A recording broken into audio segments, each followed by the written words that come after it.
Bonjour à tous, aujourd'hui on a eu une décision sur le marché, des gros dumps. Au niveau des altcoins, c'est pas aussi positif que je le pensais. Je vais vous montrer la courbe du Total 3, Total 2. On ira voir le BTC, le TH. Le TH, je pense qu'on est dans des zones excellentes. On ira voir aussi le Taos, ce que je fais dès à présent, le AKT et voilou. En tout cas, on est parti. On commence par notre ami Bitcoin. En vrai, quand tu réfléchis, Bitcoin, on est toujours à 58 000, c'est ça qui est fou. Par contre, les alts à ce niveau-là, toujours rien. Bon, bah, beaucoup vous le diront, on est un peu dans ce bull flag, vous appelez ça comme vous voulez. Et là, on est en train de, voilà, rebondir, revenir sur bas de range. Et voilà, en gros, c'est un peu ça ce qu'on a. Ce que j'aime pas, du coup, et ça, je vous l'ai dit, et moi, je m'attendais à ce qu'on rebondisse sur ces zones-là. Et là, on est vraiment sur la dernière zone, mais limite. Donc, on n'a pas clôturé dessus, mais c'est toujours pas haussier. Je vous ai dit que là, on peut très bien rebondir. C'est sûr qu'on allait rebondir, ok. Mais à partir d'ici, on peut juste repartir aller plus bas et aller chercher ces lots-là, ok. Donc ça, c'est sur BTC. Je pense qu'on peut aller chercher ces lots-là sur BTC, si jamais. Sinon, j'attendrai des cassures ou une accumulation définie et rentrer. Et après, si là, on distribue juste ici, là, tu sors, tu vois. Et on est plus bas. Mais si on accumule ici, qu'on distribue et qu'à partir de là, on rebondit, là, on est bien. Mais most likely, si on a une redistribution assez grosse ici, c'est qu'on va aller beaucoup plus bas sur BTC, enfin beaucoup plus bas. On a cette zone-là à venir rebondir et on pourrait même aller en dessous et chercher la G-Man du dessus, ok. On n'oublie pas ces targets. Par contre, pour les altcoins, qu'est-ce que ça pourrait dire? Et ben là, c'est là où je me pose des questions. C'est que sur Ethereum, on est venu chercher nos EQL. Je vous l'ai dit, on en a parlé. Je m'attendais à ce qu'on vienne les chercher. On les a cherchés. On est revenu dans la G-Man. Donc là, Ether, j'ai racheté de l'Ether. Ici, j'ai racheté de l'Ether à 2600 $ à peu près. Tout simplement parce qu'on est dans une belle zone d'achat, ok. Et voilà. Donc je pense qu'on aura une réaction du prix à ce niveau-là, tout simplement. Techniquement, si je vais être conservateur et je veux pas me faire avoir, j'attends des accumulations, quoi. Des trucs comme ça. Mais en l'occurrence, ici sur Ether, les ETF, tout ce qui s'ensuit, la fondamentale, ce que j'en fais aussi, j'utilise on-chain l'Ether. Pour ça qui m'est utile, juste hold de l'Ether, c'est un peu nul, je vais pas vous mentir en termes de performance pure.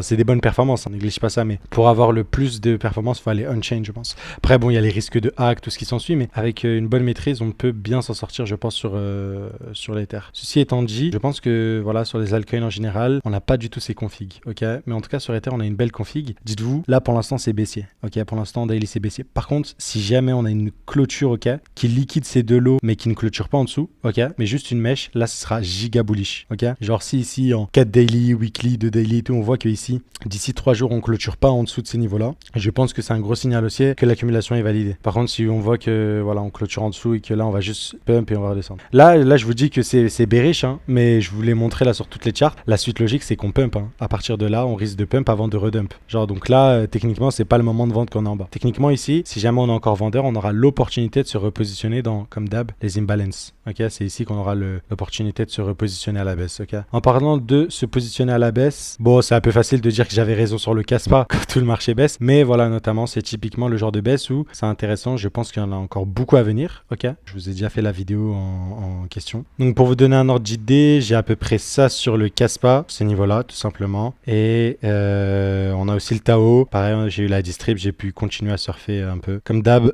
donc là, pour le Kaspa, on a dit qu'on voulait viser ce support-là pour l'instant. Donc, pour beaucoup, ça paraît surréel, mais je continue à répéter. Je pense qu'à partir de là, on peut repartir. En daily, j'aime bien, j'ai des prémices d'une potentielle distrib validée après la cassure de ce niveau-là. Donc, je sais pas si à partir d'ici, on va accélérer ou si on va suivre l'ensemble du marché, ce qui est possible, et qu'on va retracer. Et je vous rappelle que ici, ce sera peut-être l'opportunité de vous repositionner si vous pensez que c'est une distribution. Donc là, ça clôture d'ici quelques heures. Donc j'ai le timing de New York, hein, pour voir la clôture, mais voilà, d'ici quelques heures, ça devrait clôturer à ce niveau-là et c'est positif. Et après, on pourrait retracer aussi haut avant de repartir. Et là, ce sera intéressant potentiellement de resurfer le truc pour aller jouer le truc beaucoup plus bas. Ou bien, on a vu un injective, les BNB, genre on a eu un léger pump là et après ça, c'est genre cascade à la baisse. Donc à suivre de très près sur le Kaspa. On a dit aussi le Tao. Tao, j'ai dit pareil. On a eu la distrib, je suis sorti, j'étais sous l'eau à cause de mes achats ici. Et là, voilà, j'ai pu vendre ici à 326 pour acheter un peu plus bas. Donc ça compense un peu le drawdown que j'avais. Mais j'attends toujours un retour ici. Et je pense ne pas racheter dans cette zone-là, mais plutôt attendre que j'ai une structure définie et un truc qui stagne,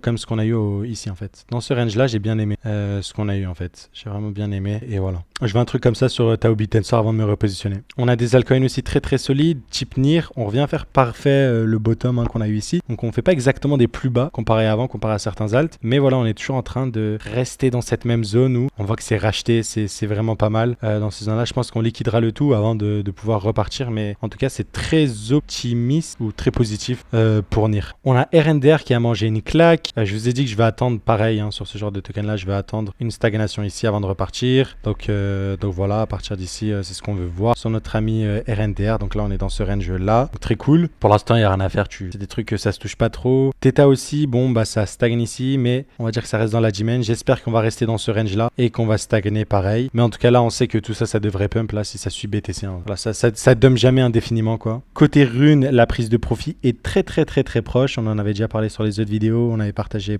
aux élèves de l'école. Là, on est très proche de revenir ici. Donc au final, c'était pas une accumulation validée. Ça fait parfaitement la transition. Je vous avais parlé du coup de l'accumulation ici. Je m'attendais à ce qu'on rebondisse ici. On est passé au travers des inverted fair value gap et tout ce qui s'ensuit. Même celle-là, on l'a cassée. On a clôturé en dessous. Pour l'instant, on n'a pas fini la journée, donc on va attendre. Mais techniquement, on a clôturé si ça s'arrête là quoi. Et si on a clôturé, donc si on a clôturé en dessous, c'est que c'est très bearish et qu'au final, ce lot-là n'est pas protégé. L'AQ n'est pas validé. Et donc, most likely, il est possible qu'on aille faire des plus bas avant de repartir. Ok. Donc ça va. On va dire que sur les alts, on a toujours cette demand. Sur les alts, on a toujours cette demand qui est intéressante. On va pouvoir avoir des trucs, mais il faudra attendre pareil des accumulations. Route, j'espère qu'on n'aura pas de cassure à la baisse. J'espère qu'on va rester dans ce range là. En tout cas, si on a une cassure, ce sera une simple mèche avant de repartir. Mais pour l'instant, j'espère que ça va pas trop bouger. Sinon, c'est pas très optimiste. C'est pas très positif pour la suite, surtout si on vient chercher des niveaux aussi bas que cela. Côté Arweave, bah pareil. Du coup, voilà, comme le rune, on vient chercher les plus bas. On risque de continuer à accumuler en fait dans ce range là. Et voilà, en fait, un peu un truc comme ça, je pense en fait. Tu sais, là, vu comment on va rebondir après ce fort dump. Généralement, on dump pas aussi longtemps, à moins qu'on est dans des conditions de crise extrême. Mais on aura un dump plus ou moins fort ou non avant de peut-être repartir plus bas, ou bien tout simplement, hein, comme on l'a dit, juste rebondir, voilà, genre range et repartir. Donc en tout cas, à Arweave, je pense qu'on aura des zones d'achat en dessous, pareil de ces EQL, et il suffit juste d'être patient. Je vais faire un petit point sur AKT. Donc voilà, ici on avait joli rebond, belle réaction, et en fait ici c'était une mèche de manipulation, et ensuite on allait plus bas. Récemment, j'ai dû prendre des profits parce que voilà, ça fait longtemps qu'on ride le AKT quand même depuis ces niveaux-là. Mais j'ai acheté dans cette G-main de là. Ok, dans cette G-main de là, j'ai acheté et j'ai aussi vendu tout simplement. Pourquoi j'ai vendu? Parce que j'ai attendu les zones long terme à peu près ici et que on s'était approché trop dangereusement de ce niveau-là et de la G-main en général. Donc j'aimais pas trop et voilà. Et on avait créé des EQL et tout ce qui s'ensuit. Donc j'en ai profité pour me désexposer pour acheter plus bas, mais techniquement, sinon j'aurais mis mon stop loss voilà, sur le bas de la G-main et je serais sorti, je suis sorti à ce niveau-là à peu près. Donc avant de rentrer, je pense que je vais attendre ces zones-là sur la KT autour de 1,70 potentiellement, je pense, à voir comment le marché réagit tout simplement. Mais pour l'instant, ces genres de tokens-là, faut pas trop toucher. Pareil pour le Link, j'ai bien fait de me désexposer ici comme je vous l'ai dit, parce que je m'attendais à ce qu'on vienne ici. Et là, on arrive pas proche de ma zone, bientôt les $10. On est à 10,96 là, je m'attends à ce qu'on puisse revenir ici. En tout cas, j'attends ces zones-là avec impatience. Côté Solana, au niveau de la distrib, bah, ça continue fort et toujours la target du support. Donc on attend toujours à ce qu'on revienne ici sur Solana. Là, je pense qu'on va avoir un potentiel rebond. Le plus optimiste, j'ai envie de vous dire, c'est qu'on puisse revenir ici, vous puissiez avoir une mini distrib se positionner pour la suite du dump. Mais voilà. En tout cas, n'oublie pas sur Solana, c'est plutôt haussier. Et là, on est dans une demand et à partir de là, on peut aussi repartir. Ce que je ne pense pas d'ailleurs, je pense qu'on liquidera le support, mais il faut pas l'oublier qu'on est dans une demand ici, que là, on aura potentiellement, enfin sûrement une réaction du prix à la hausse, presque sûr. Après, honnêtement, il n'y a plus grand chose à dire, mis à part le fait que bah, tu attends les demands, si tu veux recharger les demands, et si tu es frileux, tu attends les accumulations et tu te casses pas trop la tête. Pour moi, Ether est dans une belle zone, BTC, pas grand chose à faire et sans plus, hein, j'ai envie de vous dire, c'est l'été, on s'ennuie, voilà. Et puis ça se ressent sur le marché, sur le mood des gens et tout. Mais AV, par exemple, on est dans une zone d'accumulation, typiquement, c'est là où tu vas faire tes recherches, tu vas creuser, faire ta thèse du bull market, pourquoi ça prendrait de la valeur, pourquoi pas, quels sont les points positifs, négatifs, et à partir de là, tu établis des zones d'achat et tout ce qui s'ensuit. On continue aussi sur Sale, analyse partagée l'autre jour. J'avais repris d'un des élèves ce produit à merveille. On vient revenir ici. Vous avez vu. Hein. Donc voilà, beaucoup d'altcoins qui répètent la même chose. Un token aussi que je surveille de proche, c'était Mental.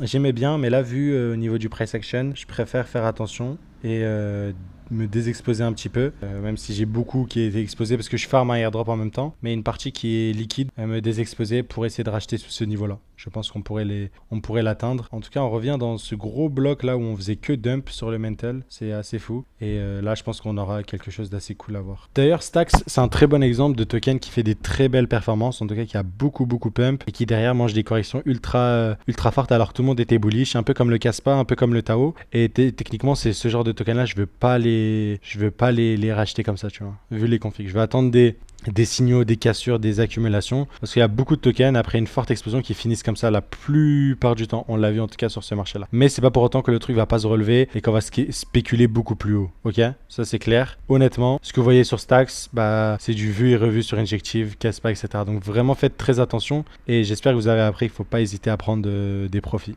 Matic, ça peut paraître fou pour certains, mais j'avais dit là très récemment, bon là je me suis fait sortir avec l'accumulation qui n'était pas validée, bref, très de mauvais, mais j'ai dit que j'attendais un Matic en dessous de ces niveaux-là. Soit il va en dessous de ces niveaux-là, soit on liquide cette trendline et on vient casser ces niveaux-là, et là je reviens bullish. Mais sinon, pour moi Matic, on peut vraiment chercher des niveaux très très très bas, honnêtement.